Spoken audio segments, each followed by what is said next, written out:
Hello Momshies! Welcome back to my channel. This is the part 2 ng ating discussion tungkol sa wedding planning. Prime? Say hi! Nung part 1, kung hindi nyo pa napapanood yung part 1 ng Planning My Own Wedding, uploaded na siya sa aking channel. And ayun, ito na ang part 2 natin. So, marami ng progress ever since nung ako ay nag-vlog tungkol sa wedding planning. It's actually planning my own wedding kasi we did not hire a full coordinator.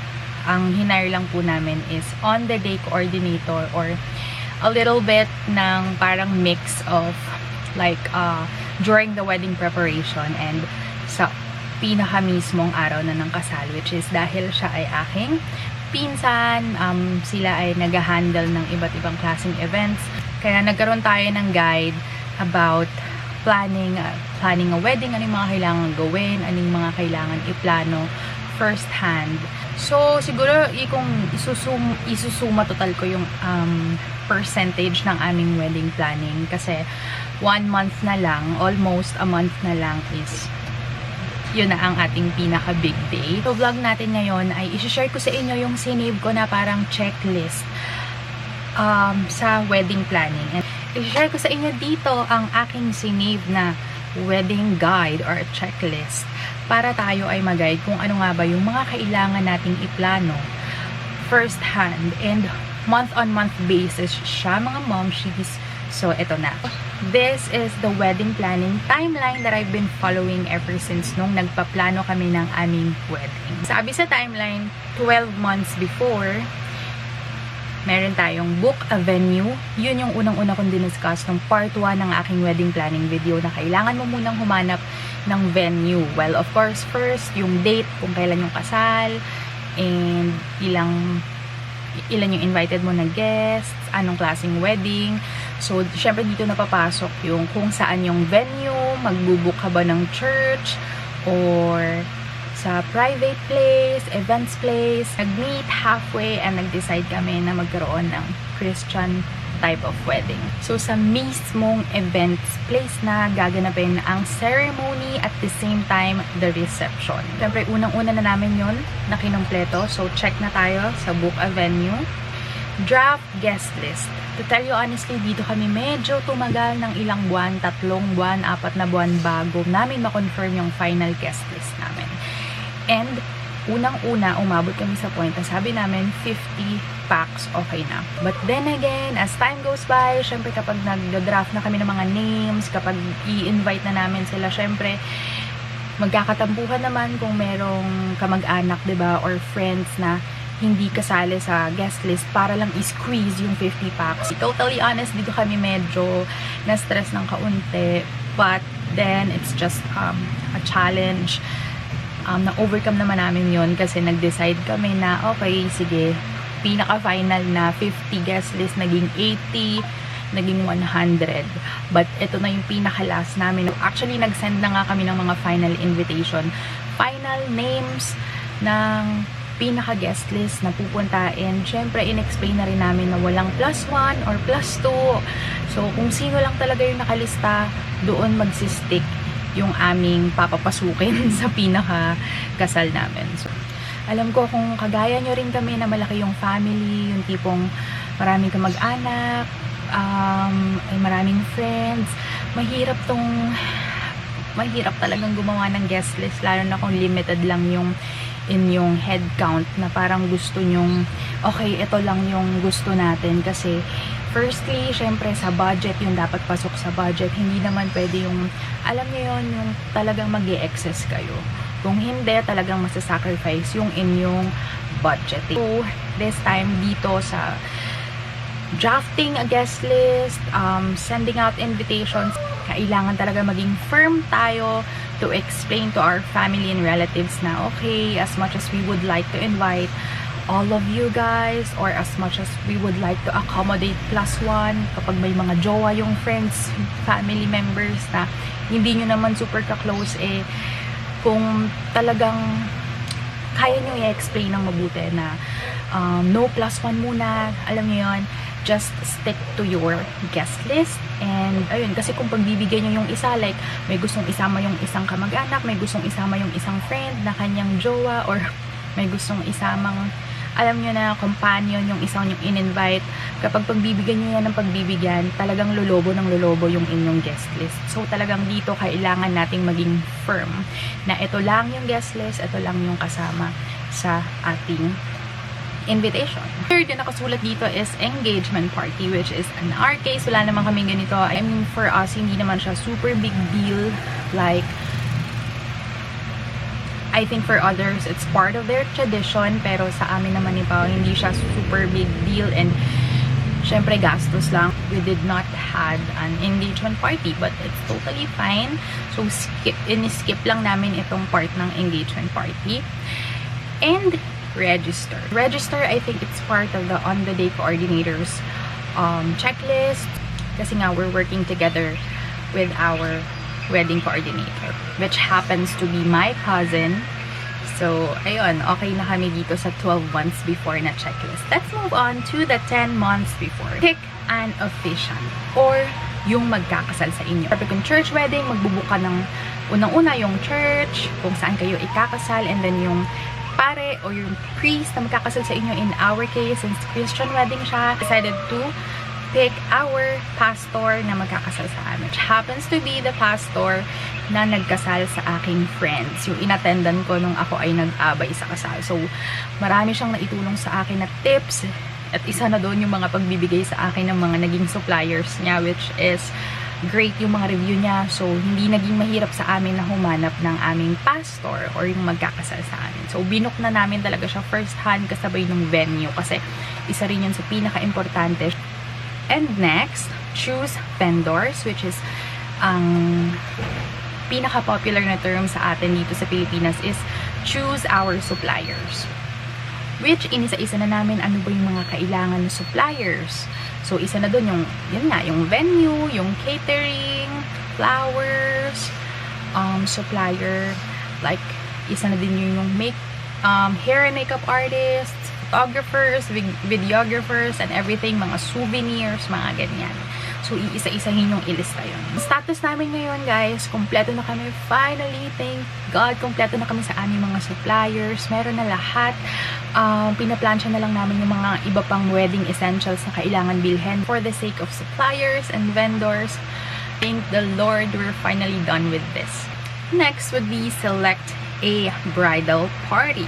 Sa case namin, bridal party, parang ito yung pinaka-venue na para dito sa atin sa Pilipinas. Ito na yung kung saan mo gaganapin yung reception. So, sa case nga namin, since same na yung venue ng ceremony and reception, naka-check na din to sa amin.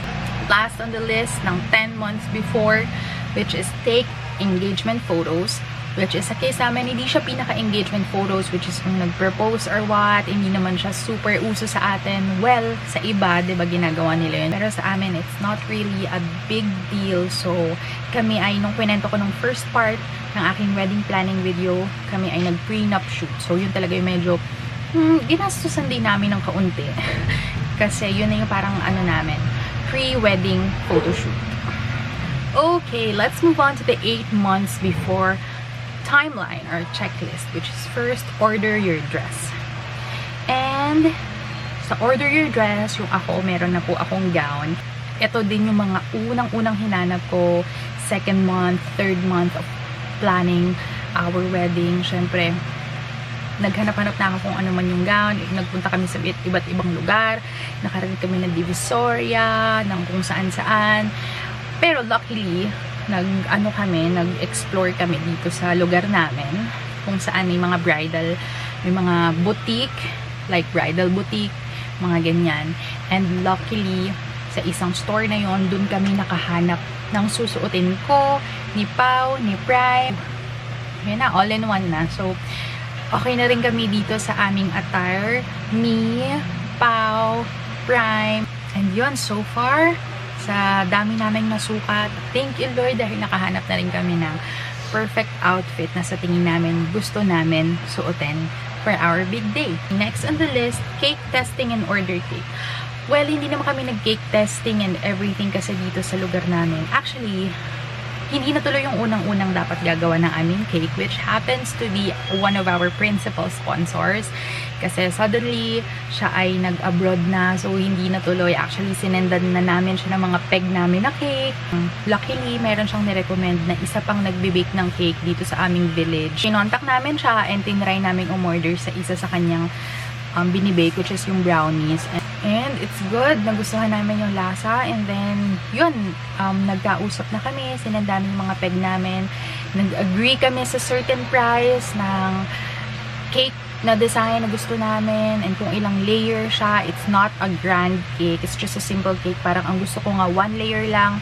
Kung pag-uusapan natin and i-discuss natin kung ano yung mga bagay na dapat mong tipirin at pagkagastusan when planning a wedding, I think yung cake, isa siya sa pinaka dapat mong tipirin and hindi mo dapat pagkagastusan kasi mas marami pang ibang bigger suppliers na kailangan mong, alam nyo yun, i-splurge yung inyong budget. But for the cake itself, since for the purpose of cake slicing lang naman namin siya, hindi naman namin siya yung parang pang all of the guests bibigyan ng cake. It's really for the photos, for the, alam nyo yun, symbol of the wedding din, 'di ba? Parang gusto lang namin na yun, meron kaming magandang cake sa aming wedding. So ayun, isa to sa mga tinipid din namin. Pero we wanna make sure na kahit tinipid namin siya is maganda naman yung kalabasan niya. So yun, nag-send kami ng mga peg namin and luckily, sabi naman ng aming baker is kayang-kaya niyang gawin yung ganun. So ayun, hopefully, hope for the best lang tayo. Next would be hair and makeup trials. For the hair and makeup trials, diniscuss ko to nung aking first part ng video na yung sinabi kong hitting two birds with one stone, na nag-prenup kami, yung hinar kong makeup artist, siya na rin yung i-hire ko for our wedding para magkaroon kami ng test look. And luckily, okay ako sa kanyang gawa. Maganda siyang mag-makeup, mag-ano kamay, okay yung kanyang personality. So, yun, yung prenup shoot namin, yun na yung aming hair and makeup trial. So, okay na rin kami sa hair and makeup team and check na rin siya sa aming wedding planning list. Next would be 6 months before. Save the dates. So, sa save the dates after our prenup, kasi yun nga yung purpose ng aming prenup, para makapag-edit kami ng save the dates and check na rin kami dito sa save the date. So, nag-send na kami sa lahat ng aming guests ng save the date photos and invitations. Next would be book honeymoon, which is in our case, hindi naman kami mag-honeymoon. And to be honest, after the wedding, meron na kaming work. So, hindi naman kami super, dito, hindi naman siya big deal sa amin, yung book honeymoon. Kasi, medyo marami din kaming kailangan isikasuhin after our wedding. Siguro, yung pinaka-honeymoon, let's say, family day, kasi uuwi yung mama ko, hopefully, ay matuloy. But, yeah, for us, it's our, like, celebrating with all our family members. So, I think, okay na yun sa amin. Hindi naman kami yung super grand na kailangan pang out of the country or what, out of town, ng super bonggang bakasyon. Yun, hindi namin siya priority, yung honeymoon itself. So, we skip that part. And then, let's move on to the purchase wedding bands or wedding ring. Ito yung isa sa mga pinaka-sinecure namin kasi alam niyo kung bakit. Kasi habang nagbabasa-basa ako sa mga wedding groups like Budgetarian Bride and Breakfast Community, nabasa ko along na ano ba yung mga kailangan tipirin, pagkagastusan, ano yung mga kailangan unahin bilhin, ano yung mga kailangan unahin asikasuhin at ihuli sa list. And marami-raming nag-suggest doon na i-secure mo muna yung inyong wedding ring. Kasi may mga iba na nagsisi sila na inuna nila lahat ng supplier, hindi nila tinipid yung photo and video, yung venue, yung catering, yung hair and makeup, pero sa huli, nawalan sila ng budget sa kanilang wedding ring. And then may isa doon na nag-suggest, and marami doon na nagpatotoo na, oo nga no, parang sa huli, sa lahat ng gastos nyo sa inyong kasal, sa huli is yung wedding ring, yung pinaka magsisymbolize ng marriage ninyo, and yun yung maiiwan sa inyong dalawa na couple. So, why not, yun, i-secure nyo first hand yung wedding ring, and the rest, dun nyo na i-budget yung inyong the rest of the suppliers. So, yun yung ginawa namin. Sinecure muna namin yung aming gustong wedding ring. Tapos, ayun, saka namin binudget yung other suppliers. Check na rin kami sa aming wedding bands or wedding ring. And the last one, sa 6 months before na list would be order bridesmaids dresses. Well, to tell you honestly, sa aming bridesmaid and groomsmen na attire, we specifically asked them initial pa lang na in-invite na namin sila na gusto namin silang kunin as abay. In-explain namin na baka pwedeng yung kanilang susuotin, yun na yung kanilang gift sa amin. Yung pagpayag pa lang nila bilang part ng aming entourage is super big gift na sa amin. And you know what, guys? It really takes such guts or parang courage na i-ask lang sila nun. And mostly naman sa kanila is kamag-anak and closest friends. And lahat sila is nag-yes talaga and super excited. That's why we're very, very lucky na yung mga part ng entourage namin is very supportive in this way din na kahit sila yung magpa-provide ng kanilang susuotin, talagang napaka-supportive nila and pumayag silang lahat. Well, isa na rin yung way para sabihin namin na you can wear anything na komportable kang suotin. Basta sinad lang namin yung aming theme, yung aming color palette, yung mga peg. Tapos, and for bridesmaid, ako naman yung nag-provide ng prep look nila, which is yung mga robe, which is nandito na din. And super excited akong makita sila na suot yung kanilang prep look na robes. So, check na rin tayo sa bridesmaids, dresses, or attire. 4 months before, which is, actually, lahat ng to is confirm na rin naman kasi it's prior to selecting our dress, our other vendors, and hair and makeup na diniscuss ko. Like, ito sa select groomsmen attire, which is kasabay na siya nung nagsukat ako ng mga wedding dress, kasabay na rin magkasama naman kami ni Pao doon. Hindi kami yung sa pamahiin na bawal makita ni future groom yung susuotin ni bride. Yung ganon, hindi naman kami yung ganon. So, yun, magkasabay kami, magkakasama kami pamilya na nagtingin ng aming susuotin. So, check na rin kami dito sa select groomsmen attire, confirm vendors, which is na-discuss ko kanina na okay na rin kami sa aming mga suppliers, and sa hair and makeup, which is we've already booked our hair and makeup artist for our wedding. 2 months before, mail invitations, diniscuss ko kanina na okay na din. Right, vows, which is ito, wala pa pala kami nito. Tingin ko sa 1 week before the wedding na to, or alam niyo yun, parang gusto ko kasi ito yung parang nasa moment ka na magsulat ng vows mo. Yung iba nga parang mismong day ng wedding, pero ito for sure soon ito na yung aasikasuhin namin gawin. So next purchase, day of accessories. I think okay na kami dito kasi wala naman kaming super, alam niyo yun, accessory na gagamitin for our wedding. It's actually just for Pao, yung watch niya na gift ko sa kanya, and sa akin meron naman akong earrings, hindi naman ako magne-necklace or what. Tapos ayun, ito lang engagement ring, and that's it. And confirmed day of transportation, well, yung venue namin malapit lang siya dito sa aming village, kaya nga siyang i-e-bike lang, so hindi na kami mag-bridal car or whatever para makatipid na din, 'di ba? Kasi wala namang totally ganap na kailangan pang i-bridal car or what. Kasi yun nga, same venue na yung ceremony and yung reception. So, okay na kami dito sa checklist ng 2 months before. 6 weeks, apply for marriage license and get everything printed. Well, unahin na natin si apply for marriage license. Thank you, Lord, natatapos na kami. Ito yung latest namin na natapos sa aming checklist. Kailangan mo lang mag-intay ng 2 weeks upon applying marriage license. So, sa City Hall yan, sa Mayor's Office, nagkaroon kami ng seminar and all. Tapos, ayun, basta ito yung pinaka medyo hirap akong asikasuhin kasi ayoko nang pumipila, nag-fill up ng mga form, medyo konti yung patience ko dyan. So, sabi ko kay Pao, sa akin mo na i-assign lahat ng mga nasa list, basta ikaw sa mga licenses and documents.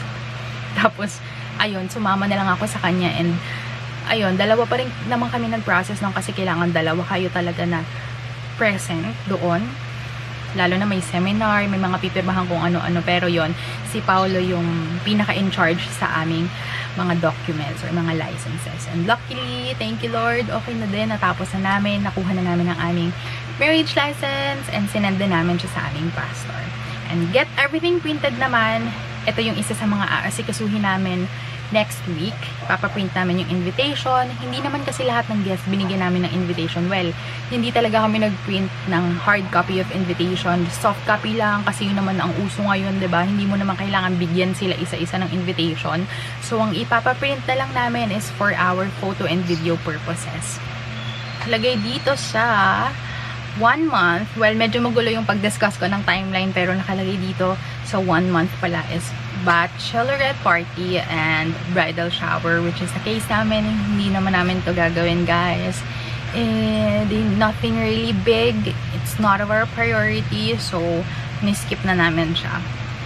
Next 2 weeks, final dress fitting, tapos na namin. It's very important, guys. Hindi, para sa akin, hindi to yung parang sa pamahiin na bawal mong isukat, 'di ba? Parang susuotin mo lang siya sa araw mismo ng kasal mo. Yung mga mapamahiin, ma-superstitious, I think, ito pinaka-importante kasi ito, kasi sa case namin, lobat na ang ating camera, kaya ako isa cellphone nag-vlog para ituloy ang ating video. So, ayan. Para sa final dress fitting sa akin, importante siyang gawin, guys. Kasi bakit? Sinukat namin yung aming mga damit 3 months before nitong day na to, kung susuma total. And syempre, may mga changes sa body mo, baka tumaba ka, pumayat ka, kailangan i-adjust. Diba mahirap naman kung sa mismong wedding, pagka-deliver ng inyong outfit is hindi pala kasya sa'yo. So, super importante, at least a month before na isukat mo uli yung kailangan mo isukat or what, kung para at least kung kailangan ipa-alter, kung kailangan ipa-adjust. So, super importante to, and I can attest to that kasi si Pao last time, ano lang siya, medium lang siya sa kanyang suit, but nung kami ay nag-final fitting, apparently, large na siya. So, ayun, kailangan mo talaga siyang gawin kasi what if hindi mo ginawa, tapos, di ba, na-deliver na siya, di parang mahirapan kayo kasi syempre, ang hirap lalo na pag masikip yung inyong susuotin and hindi kayo komportable. So, gastos ka na lang rin, diba? I-assure mo na na komportable ka sa iyong susuotin sa iyong big day. Next on the list is give shot list to a photographer. So sa case ko, madali kami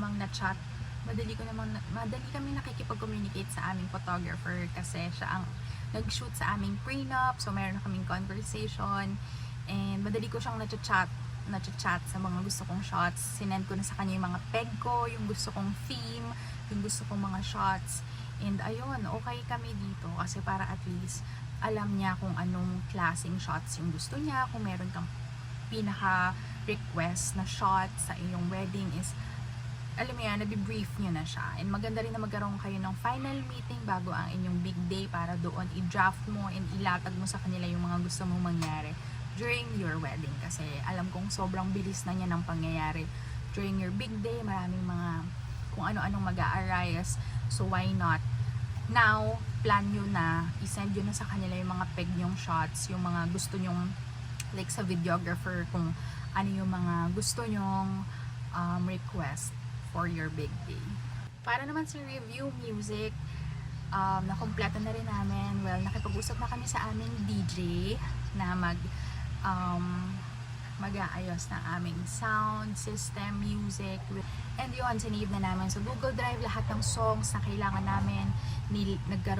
Ginawan ko rin siya, guys, ng parang Excel sheet na in detail na ito yung gusto namin sa entourage, sa bridal march, sa reception, sa first dance, money dance, sa mga abay, kung anong tugtog kapag mag-entrance na yung mga abay, kung ano yung mga background choices namin during the reception. So, importante din na makipag-communicate kayo sa inyong mga host and DJ. 1 week, we have final head count, which is talagang finalized na. Yun na talaga yung final guest. No more, no less. And, syempre, yung isa pa is na seating arrangement, which is kahapon lang hiningi ko sa aming catering, sa may-ari ng events place yung floor plan. Hiningi ko sa kanila kung ilan yung maximum per table, ganyan, per VIP. Tapos yun na yung inayos ko kahapon, and ongoing siya. Syempre kailangan mo ayusin kung sinong mga gusto mong paupuin sa table 1, table 2, and so on and so forth, para para organize ang inyong seating arrangement. And kapag alam niyo yun yung ibibigay niyo, ipoprovide yung list sa inyong on-the-day coordinator para alam nila na kapag may dumating na guest, alam nila kung saan sila pauupuin. And there you have it. You will just wait for your big day.